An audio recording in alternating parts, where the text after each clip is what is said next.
अब लखनऊ से सीधे रुख करेंगे मुख्यमंत्री योगी आदित्यनाथ का। उपस्थित प्रतिभागीगण,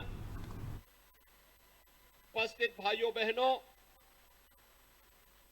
राष्ट्रीय एकता के आधार स्तंभ भारत माता के महान सपूत लौह पुरुष सरदार वल्लभ भाई पटेल जी की आज पावन जयंती है।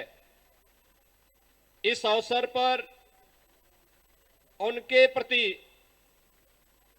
विनम्र श्रद्धांजलि अर्पित करते हुए उनकी स्मृतियों को मैं नमन करता हूं। भाइयों बहनों, हम सब जानते हैं कि 1947 में जब देश आजाद हुआ था तो स्वतंत्र भारत में अलग अलग रियासतों को भारत गणराज्य का हिस्सा बनाने के लिए उस समय लौह पुरुष सरदार वल्लभ भाई पटेल जी ने जो योगदान दिया,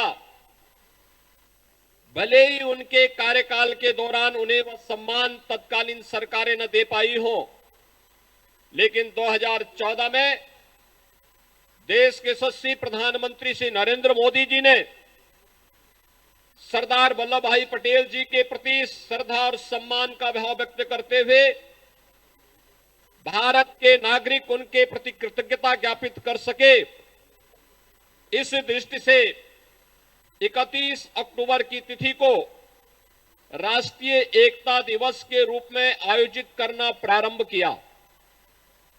इस अवसर पर रन फॉर यूनिटी, इस एकता दौड़ के माध्यम से पूरे देश के नागरिक जाति, मत, मजहब, क्षेत्र, भाषा भूल करके एक साथ राष्ट्रीय एकता के प्रति सरदार वल्लभ भाई पटेल जी के प्रति कृतज्ञता ज्ञापित करते हुए इस एकता दौड़ में शामिल होते हैं। और आज ये विधान भवन से लेकर के केडी सिंह बाबू स्टेडियम तक की एकता दौड़ भारत की एकता और अखंडता को सुदृढ़ बनाने के लिए हम सबके दृढ़ प्रतिज्ञा का हिस्सा बन सके, इस देश से हम सब यहां पर उपस्थित हुए हैं। इस अवसर पर मुख्य अतिथि के रूप में आदरणीय रक्षा मंत्री जी, जो स्वयं लखनऊ के लोकप्रिय सांसद भी हैं, वे स्वयं यहां पर इस एकता दौड़ में शामिल होने के लिए आए हैं। मैं इस अवसर पर उत्तर प्रदेश शासन और आप सबकी ओर से उनका हृदय से स्वागत करता हूं, अभिनंदन करता हूं। भाइयों बहनों, यह राष्ट्रीय एकता दौड़ हम सबको पूरे देश के अंदर किसी भी प्रकार के वाद से ऊपर उठ करके अपने राष्ट्र नेशन फर्स्ट की जो प्रधानमंत्री मोदी जी का अभियान है उसके प्रति समर्पण का भाव पैदा करने का एक नया भाव पैदा कर सके, इस विश्वास के साथ मैं एचएएल को धन्यवाद दूंगा, स्थानीय प्रशासन को भी धन्यवाद दूंगा कि उन्होंने एक शॉर्ट नोटिस पर इतनी बड़ी संख्या में, इसमें युवा भी हैं, बच्चे भी हैं, बुजुर्ग भी हैं, और सभी लोगों ने आज जिस भाव के साथ इस एकता दौड़ के साथ जुड़ करके इस कार्यक्रम को सफल बनाने के लिए आए हैं, मैं उन सबको भी हृदय से धन्यवाद देते हुए उनका अभिनंदन करता हूं। धन्यवाद। जय हिंद। धन्यवाद माननीय मुख्यमंत्री जी। अब आज के इस एकता दौड़ के मुख्य अतिथि के रूप में उपस्थित हम सभी के मार्गदर्शक, संरक्षक, इस लोकसभा के, लखनऊ लोकसभा के लोकप्रिय सांसद और भारत सरकार के यशस्वी रक्षा मंत्री परम श्रद्धेय माननीय राजनाथ सिंह जी से आग्रह करूंगा कि हम सभी को संबोधित करके हम सभी का उत्साहवर्धन करें।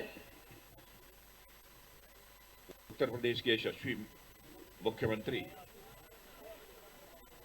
आदरणीय योगी आदित्यनाथ जी, मंच पर उपस्थित हमारे उप मुख्यमंत्री द्वय श्री केशव प्रसाद जी मौर्य, श्री ब्रजेश जी पाठक और भारत सरकार के राज्य मंत्री श्री कौशल किशोर जी, मंच पर उपस्थित अन्य सभी मंत्रीगण, एचएएल के जनरल मैनेजर और दूसरे सारे ऑफिशियल्स और यहां मौजूद मेरे साथियों, जैसा हमारे मुख्यमंत्री जी ने आपको बताया कि हम सभी देश के प्रथम गृह मंत्री की जयंती के अवसर पर यहां रन फॉर यूनिटी के कार्यक्रम के लिए उपस्थित हुए हैं।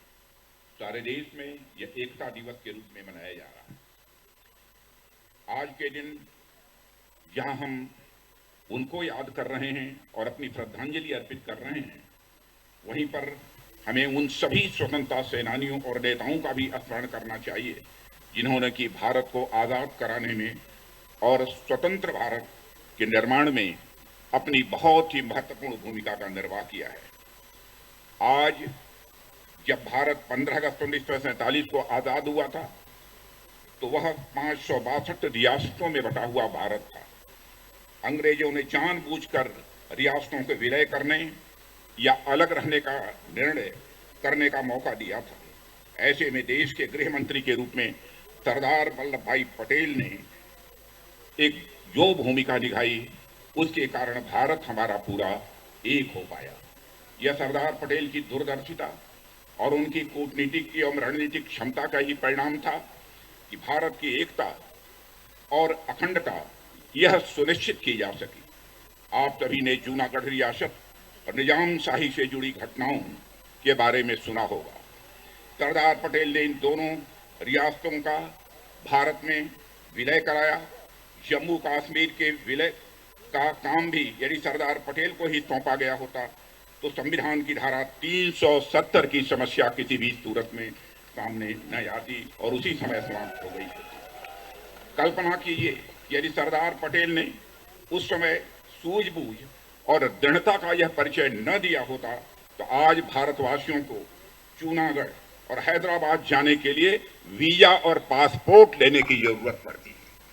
स्वतंत्र भारत को एक भारत बनाने में सरदार पटेल की जो भूमिका रही है मेरे साथियों, उसको प्रमुखता से देश की जनता के सामने नहीं आने दिया गया और यह कुछ लोगों तक ही से भारत में सीमित रखा गया।